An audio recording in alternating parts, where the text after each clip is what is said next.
All right, so just a brief review of our generalization of Newton's law. So there's one big definition,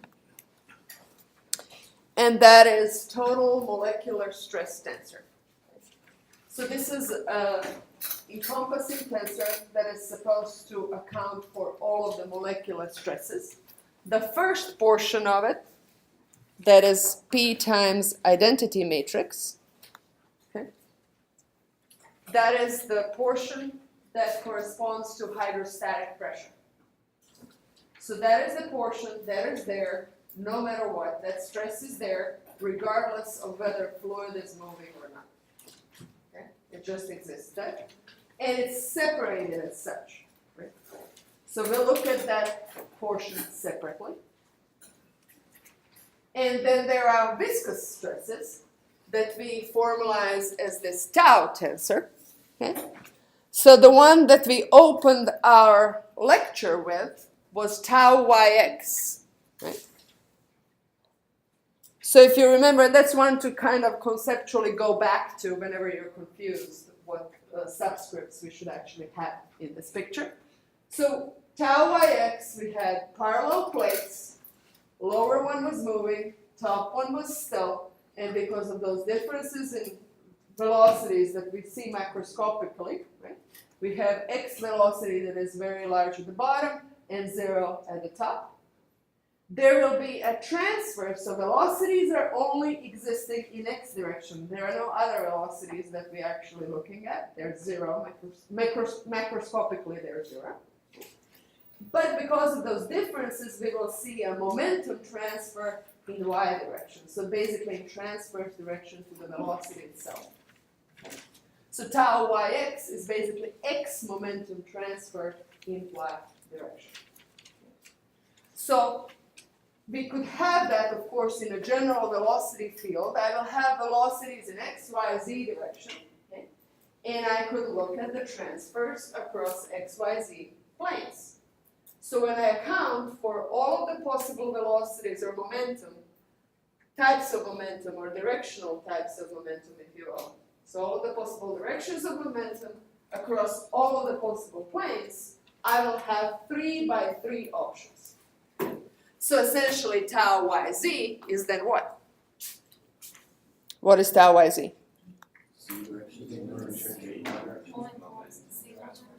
So my z momentum transfer, again, in y direction. So that is in case I actually have some general velocity vector, or maybe these plates that I actually am looking at the beginning are not perfectly aligned with my coordinate system. That's going to always happen. Okay? So those are the differences that I have because I have different velocities. Now let's say that tau yx is only non-zero 1, and these are other two tau yy and tau yz are 0. Does that mean that no molecule, or there's no any kind of momentum in z direction moving around? Molecules are still moving around, it's just macroscopically I don't see the difference in velocity. So there's that molecular origin of things. I actually have things moving. I have to look at things somewhat statistically. So what I see on the outside in these velocities are basically statistical averages of things moving around. So when I say that I have velocity only in x direction, that doesn't mean that absolutely no molecules are moving in y direction. There are some molecules moving around, it's just overall I don't actually see a statistically difference in y velocities if everybody is moving in x direction. So that's something to keep in mind. All right, so these are my total molecular stresses in tensor form. Okay. Is that everything? Could I have something else? Gravity. So I could have some outside forces or change in momentum because of the outside forces. But there is also something called convective. So what did convective stress tensor account for?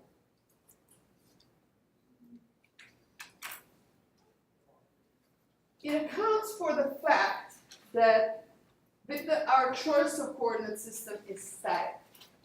Okay? So if I'm standing here and I'm letting some fluid, let's say that I'm standing on the bank of the river, and there's fluid passing by. So I will have a box of fluid that I look at one particular moment, and in next moment, that box of fluid is downstream, and I'm looking at new fluid. So even if I'm assuming steady state situation, where technically I don't see a change in velocities in this particular box, they're still the same. Let's say that I have this perfectly same velocity passing by. Okay. I'm looking at a different fluid. So I actually have to account for that. There is some of the momentum that simply walks into my box, whether I want or not. Okay? So that, and the fluid that I just considered, and the little frictions that I just considered a moment ago, they're already downstream. So convective transfer is simply looking at the new packet of fluid that has moved into your static frame of reference, because we are in a static coordinate. We're not following the flow. So if you know there are those like Lagrangian and Eulerian modes, okay, so that's essentially the difference. Okay. Lagrangian would follow the fluid, Eulerian is actually just tied to x, y, z, and t, and whatever comes in through that static point x, y, z at time t, that's what we're looking at. Okay. So essentially, and different descriptions are useful in different occasions. We're actually going to mostly stick with this static one that is just, we pick the coordinate system and we are describing everything with respect to that coordinate system, even if the actual different material, I'm looking at the different material all of the time. So I'm not following the material. So essentially, in addition to this big, so we're using Greek letters essentially to denote stress tensors. So tau will be reserved for viscous stress. This is going to be, this identity matrix will be called delta, and P is my total molecular stress tensor. So if I want to shorthand notations, shorthand notation is useful because I can quickly write something down, though I always have to think that behind this shorthand notation, I will actually have entire tensors. So if I wanted to, I might be dropping off these underscores. Sometimes yes, sometimes no, but technically there is a school of thought that actually always use underscored letter to denote that that's a tensor. Okay. So this is my tensor P, tensor delta, tensor tau. Okay. And individually, I know that every element of this tensor, element ij, is P times element delta ij plus element tau ij. Okay. So this ij can be xyz. It will also be able to be r theta z if I'm in a cylindrical coordinate system. Okay. And also it could be in a spherical coordinate system, I could have two angles, right? And r, so r, theta, and phi. Okay. So those are the options that I have for i's and j's. And typically, delta ij, just it's 1 if I is equal to j, and it's 0 otherwise. So that refers to the fact that pressure always acts orthogonal to the surface in contact. There's no shear pressure. Okay. So it's always orthogonal. So x, x, y, y, z, z. Okay. So my Pij in general is total molecular force in which direction? Okay. And then so basically if I had that tau yx, it would be in x direction per unit area perpendicular to y direction, right? So that's the one you always kind of visually go back to the original Newton's law. And the same, I could look at it both as force or as flux. In terms of flux, it would be again flux of j momentum per unit area perpendicular to I direction. All right. So then there was generalization of Newton's law that basically formalized what is my viscous stress look like. So pressure is pressure. Pressure we typically have given. Okay. And tau ij, not that it's necessarily easy to compute, but we separate it. And this viscous law, this is viscous stress tensor that is specialized for Newtonian fluids. Okay? If I don't have a Newtonian fluid, this will change. This will formally be something else. And it will typically depend, if I don't have a Newtonian fluid, it won't depend just on gradient of velocity. It might have some higher order terms. Okay. So again, if I want to shorthand the notation, what is this term here? How do I call that? That's operator that works on vector fields. Divergence. So partial Vx dx plus partial Vy dy plus partial Vz dz. That is expression for divergence in xyz or Cartesian coordinate system. Okay. Now is the time to make a mental note that in a different coordinate system, this expression will be different. So make it a habit to look it up. Okay? Don't assume that, oh, if I go to cylindrical coordinate system, I will have partial Vr, partial r, plus partial V theta, partial theta, plus partial Vz, partial z. No. Okay? And the difference comes from the fact that XYZ coordinate system is the only system in which all of the elements are all the same size, and my coordinate vectors are not, their direction is not changing with the position. Whereas if I'm in the cylindrical coordinate system, my radial vector changes with the position, right? And also the size of the element box, right? At different radii, that box is getting larger and larger. So we have to account for that changing volume element, or control volume element where we're doing the analysis, and that will basically reflect itself in some rather complex terms that show up in this expression for divergence. So just make a mental note. Any vector formula, just look it up first. Check on yourself. Don't even if some of them you will go through 20 times and you think you'll know them, just up until the test, make it a point to look it up and verify until you're really comfortable, because it's just a lot. Okay?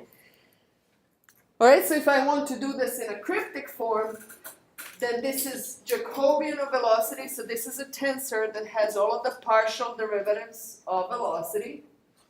And this is the same thing transposed. I personally always mix up in which order should I do partial. Should I go by, should I in the same row have only Vx, or is that only in whole? And I tend to mix those up. Good news is that which one comes first doesn't matter. This is symmetric. Okay, so you will have here partial Vi plus partial J plus partial Vj partial I. What I tend to mix up whether element Ij of this tensor is this term or this term. Okay, it's very easy to switch. So just look it up, but again, it doesn't really matter because you have both of them in there, so ultimately your calculation will be correct. Okay, and then so this is basically my dependence on partial derivatives. And this is the dependence of divergence. So this is 2 times 3. This term, mu, is simply a coefficient that one needs to account for in most of the fluids. So it's not something that it should be intuitive either. And K is so-called dilatational viscosity. It's not a Boltzmann constant. Times divergence. And I will just intuitively say that this term, in general, divergence term, collects everything, things that kind of come in through a surface of my control volume element. So when I have a surface of a control volume element, there are things actually going through in and out through that surface, and divergence generally pops up when I'm integrating over that surface. Okay. So basically it's a collection of stuff. Now if I have an incompressible fluid, okay, the surface will not change, and I will actually I will not lose or gain any mass through that. Okay? So that term is typically 0 for incompressible fluids. But if I have compressible fluids, then basically any kind of shrinking and moving of this surface of my control volume element, and again accounting for the fact that I'm not looking at the same fluid all of the time that it's compressible. That's basically picked up by this term. So anytime you have sort of conservation of mass, so any kind of conservation law that has conservation of mass in there will have a divergence term. So kind of make that blank in your mind. Again, I'm collecting stuff going in and out of the boundary of my control volume. So this is, again, term tau that I have specifically for Newton's generalized Newtonian fluids. Okay, and finally, yes. I don't understand what kappa is. It's a dilatational viscosity. I think it's 0 for ideal fluids.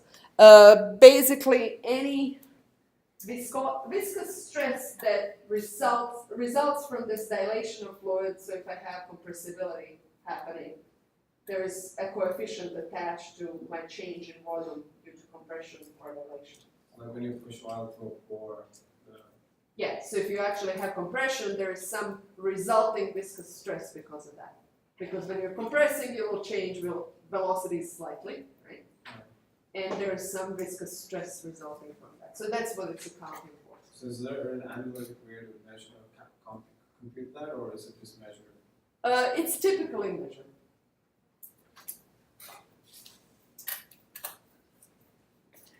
For the most part in this course, we will really have incompressible, compressible case we will consider once or twice.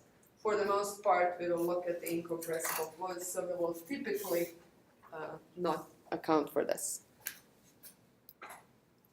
So can we think of the cat as resistance to Yeah. compression? Right. And there's some stress that happens. And it's basically a coefficient that is accounting for that. Typically, the way you model things like, okay, I'm sensitive to this and this. Let's say that I'm sensitive to compression or dilation. And then whatever effect it's having on me, it's a coefficient times that compression or dilation. Does that make sense? So whenever you're basically trying to measure things, you're going to have, okay, you know that you're sensitive to some event, then you basically, when you measure the effect of it, you're going to throw in a coefficient times that. Does that make sense? So I'm sensitive to compression. This is measuring whether I'm compressing or dilating. Okay? And this is the overall coefficient that basically is attached to that change. Okay, and then finally, convective transport. So this is basically adding this fact that basically at time t, I'm looking at the fluid and it has a velocity, and in the next moment that fluid is down the road and I have new fluid coming in. Okay. How am I going to account for that? What's coming into any box, let's say that this is a boundary the box, there's this interesting thing for the poet here is reading, and then I'm going to use it as a prop. So this is my boundary, okay? What's coming in to this, let's say that my control volume is on this side of the boundary. What's coming into this control volume? Is stuff that is passing by this way coming in. So only stuff that is normal to it. Okay? So basically I have to project if I have fluid at some general velocity coming in like this way, okay? I gotta project on this direction to actually see what's coming in. And that's what this tensor is doing, okay? So your general form is rho VV, okay? So its xy position will have rho Vx Vy, which is actually a projection of velocity x onto y direction and the other way around. So basically, if this is my rho v is my general momentum that I have carried in, and if it's in some general direction, okay? When I'm looking in this direction, the stuff that comes in, the rate at which it's coming in is Vy, okay? And that's the general momentum carried in. So basically, the portion of the momentum rho v that is carried in y direction, it's transferred at the rate Vy. So basically my rho v Vy will have, when I multiply it, it'll have 3 components. So it will have flux of x momentum in y direction, because Vy is the rate of it transferred across y direction, right? Rho Vy again is the rate of it transferred in y direction, and rho Vy is the y momentum portion of it. Okay.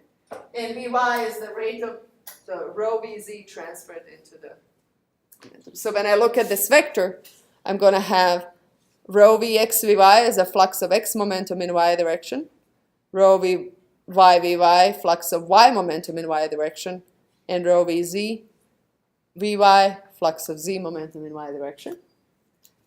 And in this particular case, I looked at only things going in y direction. I can, of course, repeat that in x and z direction. So when I do, I'm going to get a full tensor. And this is the piece that we are actually then missing. So this is our complete glory combined momentum flux tensor that has the molecular stress tensor. This is my total molecular stress tensor, plus the convective part.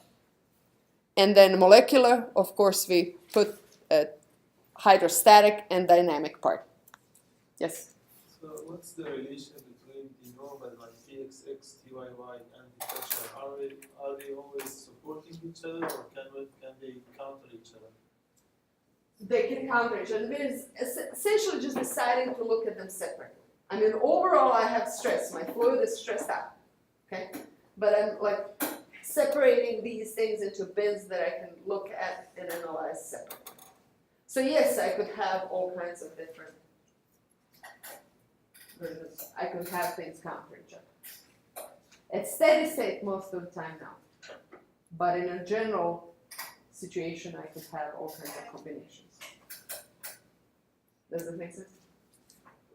Because the pressure is a scalar, it's hard to imagine how, like if we are talking about positive Txx or negative Txx, how is that relation with the pressure, given that it shouldn't have... So pressure is something that would be there. It's sort of thermodynamic state that would be there regardless of the motion of the fluid.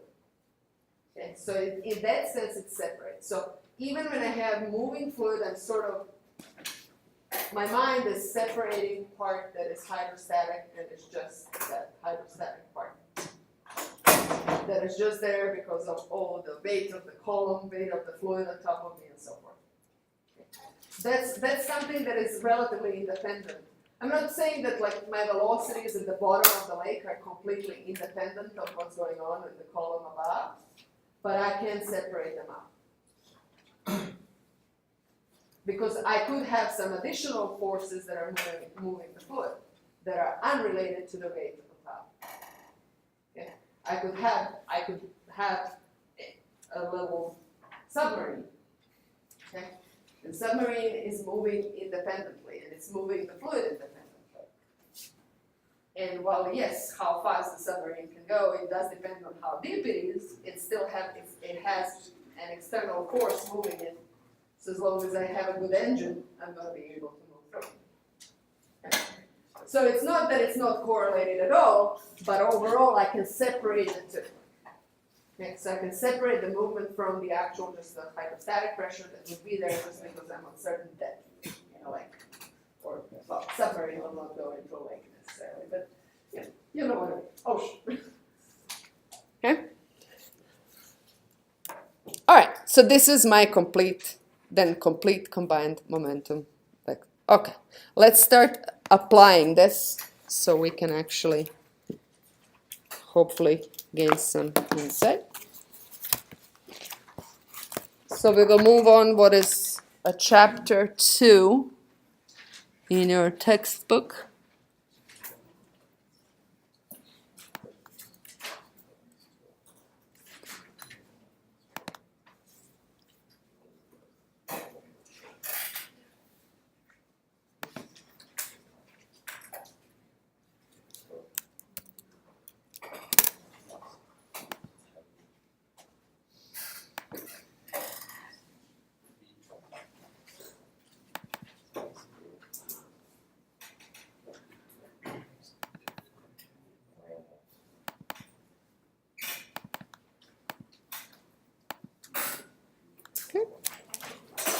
Okay.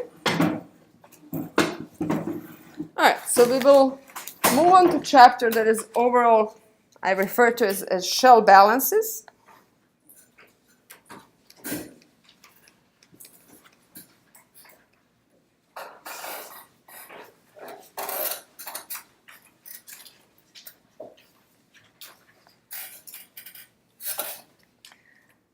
And velocity distributions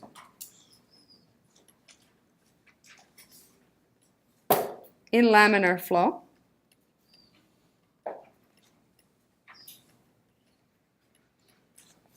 Okay. So this is chapter 2 in BSL.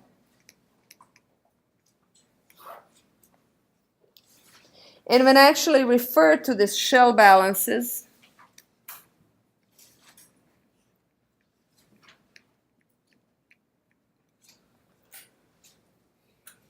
this basically refers to a strategy, solution strategy, in which we are mostly looking for velocity distribution, in this case in laminar flow. But this is basically refers to solution strategy.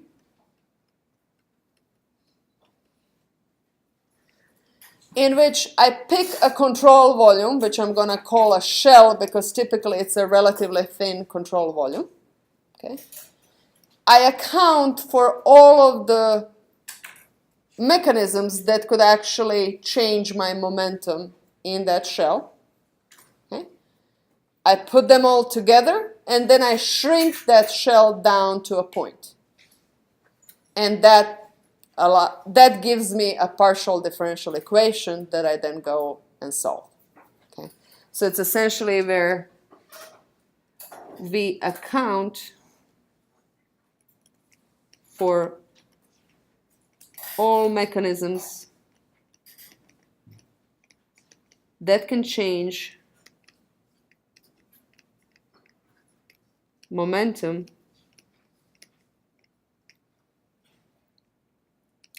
inside a control volume, also known as shell.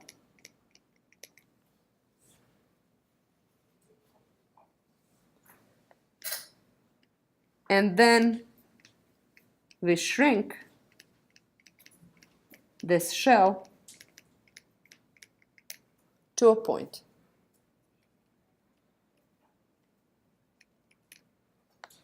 This shrinking, or taking the limit, essentially gives me the partial differential equation. So this gives me a PDE to solve. And what am I solving for? I'm typically solving for velocity distributions. So this is what we are typically solving for.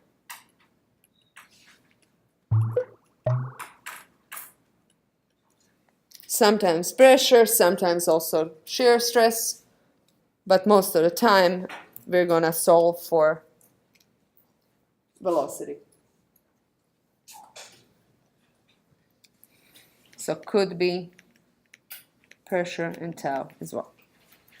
And by tau, I mean all of it. Okay.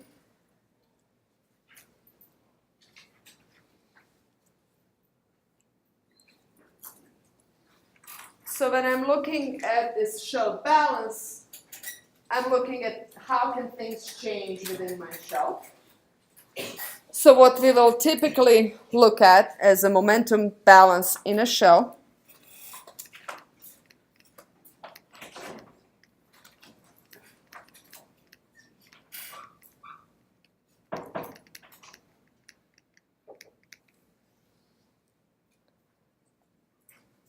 is rate of change. So my rate at which momentum accumulates,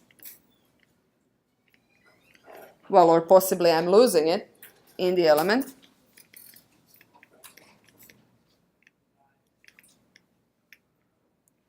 is equal to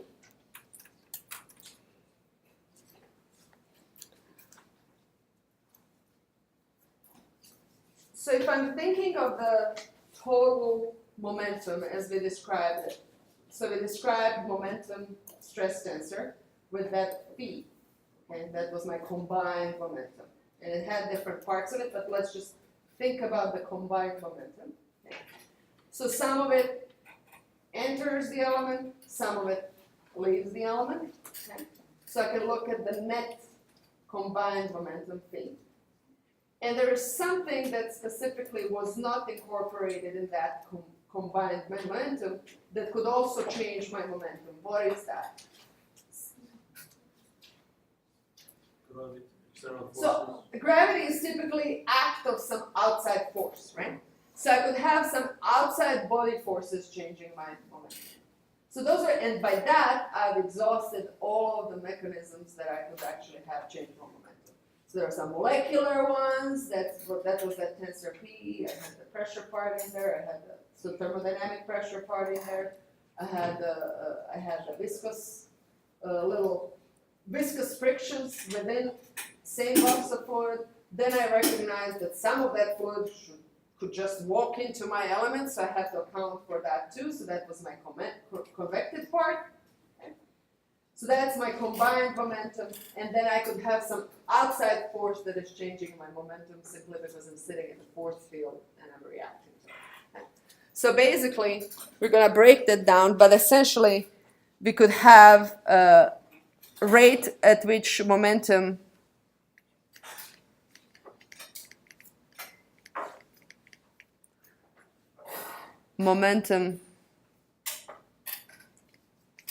enters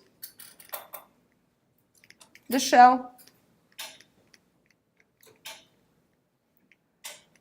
minus rate at which momentum exits or leaves.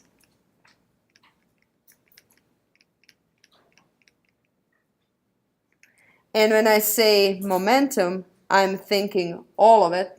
So this refers to combined. It has both molecular and convective components.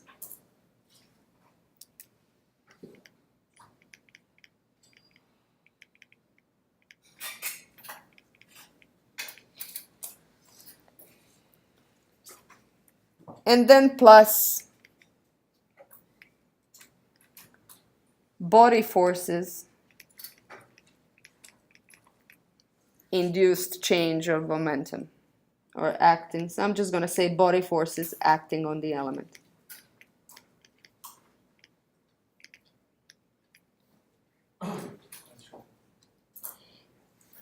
And it's,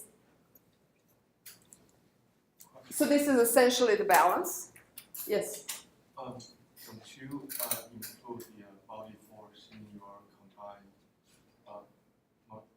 combined momentum? So gravity will actually keep separate because there could be something else. It's typical in pressure to include the gravity, but I can split pressure to thermodynamic pressure that is just related to the temperature of the whole plate, plus rho GH part. Okay. So there, I'm actually separating the two. So the rho GH goes to the cell. Yeah, but we will actually, when computing, so right now they're separate, but when computing things, we're going to combine them because that's how we typically measure pressure. Okay. Because our measurements are not separate. Could it be included in Darcy's laws as well, the gravity? So there's this, typically I will refer to pressure and generalized pressure. So this generalized pressure will have gravity in it, or hydrostatic component. So when we are measuring it, it's always combined. Okay? So ultimately in solution, we're going to have it together. But in this theoretical treatise, it's separate. It's treated as separate. Okay. And I could have some other, most of the time I have gravity, but I could have some other body force. So you might have magnetic forces in a magnetized fluid. And there would be in that term as well. Okay. So I'll put that comment in there. So often pressure inside P, which was my combined momentum, was thermodynamic pressure.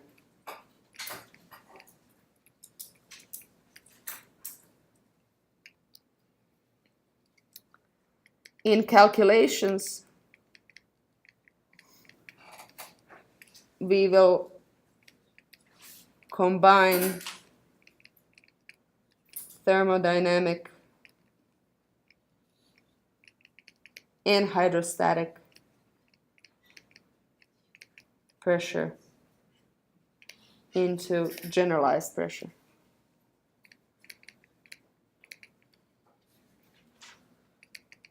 Which we actually measure.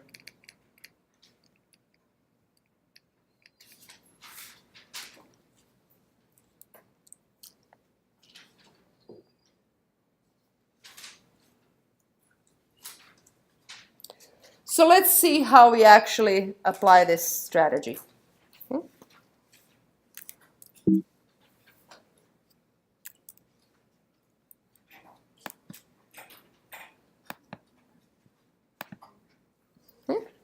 So example, this is chapter 2.1 in BSL.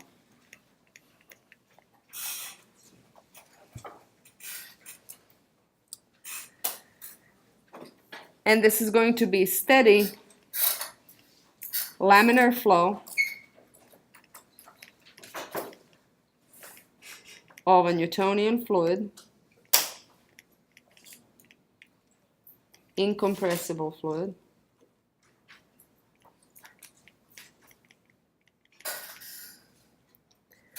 down a gently sloped wall.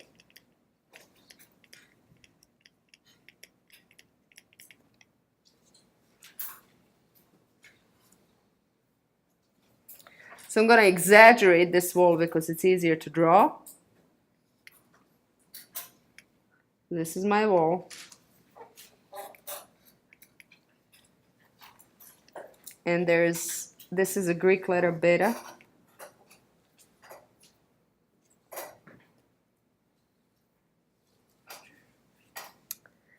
And I have a layer of thin fluid. Again, I'm exaggerating it.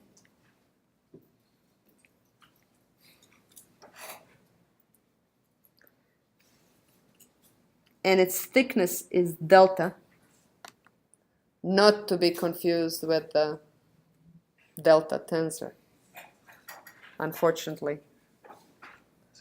So do not confuse with identity matrix. I personally prefer I as identity matrix, but book decided to go differently. And then I have this entire length here is L. Oops.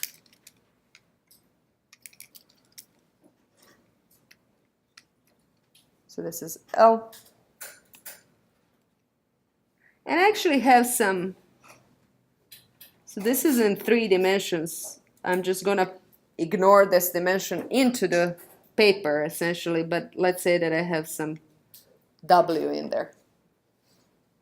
I'm going to account for it, and then it's going to cancel, so I'm not really. So all of these dimensions are given. So this is, delta is the main one, it's film. This is thickness.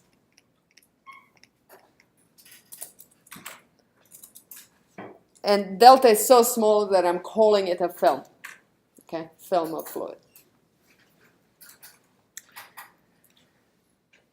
Now we assume that this section that I'm actually looking at, so if I was actually executing this experiment, it would be kind of difficult to execute too, but I would have to form a slope, then I would have to introduce the fluid.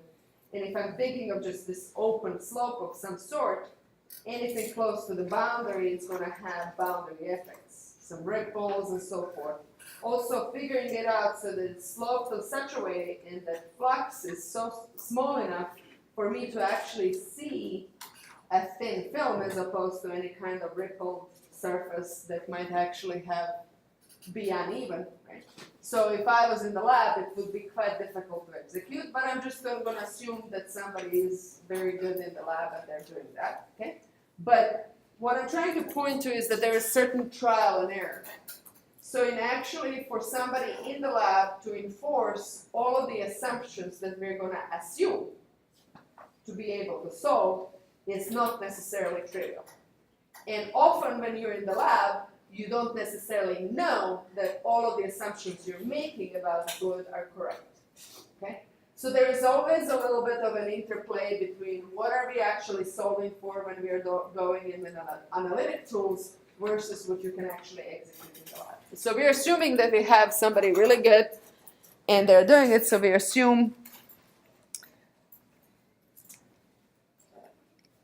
assume steady state, slow flow without any ripples and boundary effects.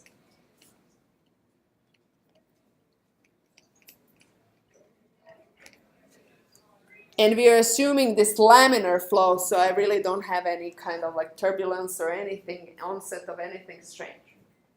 And again, in order to be able to solve these equations, we have to assume all of these things, like laminar flow. That doesn't mean that that's always ensured just because we think we set it up that way, okay?